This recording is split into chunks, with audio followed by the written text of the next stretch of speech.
নমস্কার কৃষ্ণপ্রেমী গুণী শ্রোতাজনেরা, আজ রাধা অষ্টমী।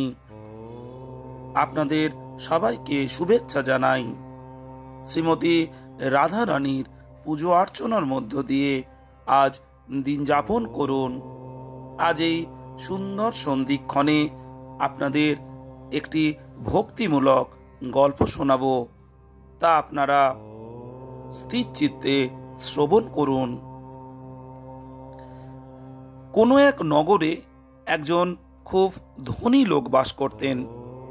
সে প্রতিদিন খুব ভোরে উঠে নদীতে স্নান করে নিত্য ক্রিয়াকর্ম, পূজা পাঠ ইত্যাদি পালন করতেন।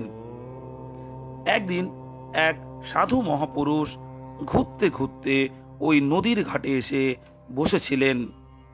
তখন সেই ধনী লোকটিও স্নান করতে ঘাটে এসেছে দেখে সাধু সম্ভাষণ করলেন, বড়বাবু, হরে কৃষ্ণ। সে কোনো সাড়া দিল না। সাধুজি ফের বললেন, বড়বাবু, হরে কৃষ্ণ। এরকম 2-3 বার বলার পরও ভদ্রলোক মনে করল এ বোধহয় ভিখারি, ভিক্ষা চাইছে। সেজন্য বলে ওঠে, যা যা, চল এখান থেকে। সাধু দেখলেন এর অহংকার খুব বেড়ে গেছে, ভগবানের নাম করতে পর্যন্ত গায়ে বাজে। আমি তো ভগবানের নাম করছি, আর এ লোকটা বলছে যা যা, আমাকে তাড়িয়ে দিচ্ছে। ধনীদের এরকম অহংকার থাকে। তারা ভাবে সকলেই প্রার্থী, যদি কিছু চেয়ে বসে সেজন্য ধনীরা সবাইকে ভয়ে এড়িয়ে যায়। ওদের গরিব, সাধু, ব্রাহ্মণ, রাজা, চোর, ডাকাত সবার থেকেই ভয়। এমনকি নিজের ছেলে মেয়ে, নাতি নাতনি প্রভৃতি সকলের ভয়েই ধনীরা শঙ্কিত থাকে। সাধু বাবা চিন্তা করলেন একে একটু শিক্ষা দিতে হবে। সঙ্গে সঙ্গে তিনি সেই ধনী ব্যক্তির মায়া রূপ ধারণ করলেন আর অবিকল সেরূপ সেজে তার বাড়িতে চলে গেলেন। দারোয়ান তাকে বলল, হুজুর, আজ আপনি এত তাড়াতাড়ি ফিরে এলেন? সে বলল, নদীর ঘাটে একজন বহুরূপীকে দেখলাম, ঠিক আমার মতো দেখতে। আমি ভাবলাম লোকটা যদি বাড়িতে এসে কোনো ঝামেলা করে, তাই তাড়াতাড়ি চলে এলাম। তুই সতর্ক হয়ে থাকিস, বহুরূপী বাড়িতে এলে ঢুকতে দিবি না। বড় লোকটি যেমন প্রতিদিন বাড়ি ফিরে নিত্যকর্ম পালন করে, বাবাজি সেরকম ভাবে জপ, ধ্যান ইত্যাদি করতে লাগলেন। এদিকে সেই ব্যক্তি যখন অন্য দিনের মতো ভিজে কাপড় সহ ফিরল, তখন দারোয়ান তাকে বাধা দিয়ে বলল, কোথায় যাচ্ছ? এখান থেকে দূর হও। সেই ব্যক্তি বলল, তুই গাঁজা টাঁজা খেয়েছিস নাকি? কি ব্যাপার, তুই আমার চাকর হয়ে মনিবগিরি দেখাচ্ছিস? দারোয়ানটা বলল, পালাও এখান থেকে, নইলে মজা দেখিয়ে ছাড়ব। সেই বড় লোকটি ছেলেকে ডেকে বলল, আজের হয়েছে কি? ভেতরে যেতে দিচ্ছে না। তার ছেলেও বলল, বাইরে যাও, বাইরে যাও, ভেতরে ঢোকার চেষ্টা করো না।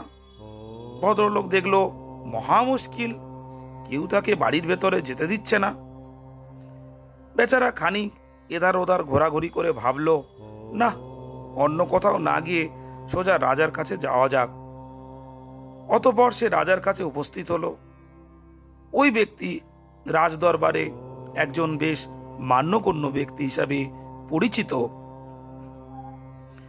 রাজা তাকে আজ এই অবস্থায় দেখে বললেন, আজ কি ব্যাপার, ভিজে কাপড়ে এখানে এলেন যে?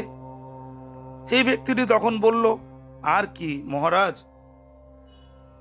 বহুরূপী সেজে একজন আমার ঘরে ঢুকে পড়েছে আর আমাকে তাড়িয়ে দিয়েছে। এ কথা শুনে রাজা অবাক হলেন। তিনি তার লোকজনদের বললেন, গিয়ে দেখো তো কি ব্যাপার। রাজার পেয়াদা তার বাড়িতে গেল। বাড়ির লোকজন তাদের বলল, ওই লোকটি সত্যি সত্যি নকল, বহুরূপী, আমাদের মনিব তো ঘরেই রয়েছেন। রাজাকে গিয়ে তারা বলল, সে তো ঘরে সশরীরে বিরাজ করছে। রাজা বললেন, তাকে ডেকে আনো। তাকে গিয়ে বলো যে রাজামশাই ডাকছেন।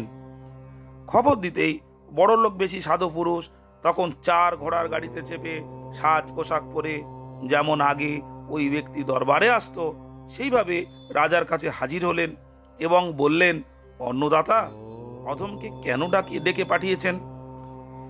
রাজা দেখে চমকে গেলেন। দেখেন দুজনেই এক রকম। কি করে আসল ব্যক্তিকে চেনা যাবে? মন্ত্রীদের জিজ্ঞাসা করলেন, তারাও বলল, মহারাজ, আসল ব্যক্তিকে তো চেনা যাচ্ছে না। তখন রাজা জিজ্ঞাসা করলেন, আপনাদের মধ্যে কে আসল আর কে নকল বলুন। দুজনের কাছ থেকে একই উত্তর এলো, হুজুর, আপনি পরীক্ষা করে নিন। ধনী ব্যক্তির রূপে উপস্থিত সাধু বললেন, হিসেবের খাতাপত্র নিয়ে আসুন, খাতায় যা যা লেখা আছে বলে দিচ্ছি। খাতাপত্র সব আনা হলো। তিনি খাতা না দেখেই বলে দিলেন কোন কোন বছর কোন কোন খাতে কত খরচ হয়েছিল। ওই খাতায় অমুক জায়গায় এই লেখা আছে। একেবারে সব হুবহু মিলে গেল। আসল ব্যক্তিটি হাঁ করে চেয়ে দেখতে লাগলো। তার এত সব মনে নেই। সবার সামনে প্রমাণ হয়ে গেল আসল জনই নকল। রাজা বললেন, এই লোকটিকে কয়েদ করো। পরে সাধু বাবার অনুরোধে তাকে ছেড়ে দেওয়া হলো। পরের দিন সেই লোকটি যথারীতি নদীতে স্নান করতে গেছে। সে দেখে সেই সাধু বাবা সেখানে বসে আছে। ধনী ব্যক্তিকে দেখে সাধু বাবা বললেন, হরে কৃষ্ণ। এ কথা শুনেই তার চোখ খুলে গেল। সবই এই মহাত্মার কাজ। সাধু বাবা বললেন, তুমি ঈশ্বরের নাম জপ করো, অন্যকে অপমান গালাগালি করো না, ধনের অহংকার ত্যাগ করো। ধনী ব্যক্তিটি তখন মাথা নিচু করে চুপচাপ নিজের বাড়ি চলে গেল। অহংকারী ব্যক্তিকে শাস্তি দিতে ভগবান মাঝে মাঝে সাধু মহত্তদের মধ্যে দিয়ে আমাদেরকে শিক্ষা দিয়ে থাকেন। কৃষ্ণপ্রেমী গুণী শ্রোতাজনেরা, ঈশ্বরের ওপর ভরসা রাখুন আর অহংকার ত্যাগ করবেন। জানবেন সবার ওপরে ঈশ্বর আছেন, তিনি সবই দেখছেন। ভালো থাকবেন গুণী শ্রোতাজনেরা। আর এই গল্পটি যদি আপনাদের ভালো লেগে থাকে তবে চ্যানেলটিকে অনুগ্রহ করে সাবস্ক্রাইব করতে ভুলবেন না। নমস্কার।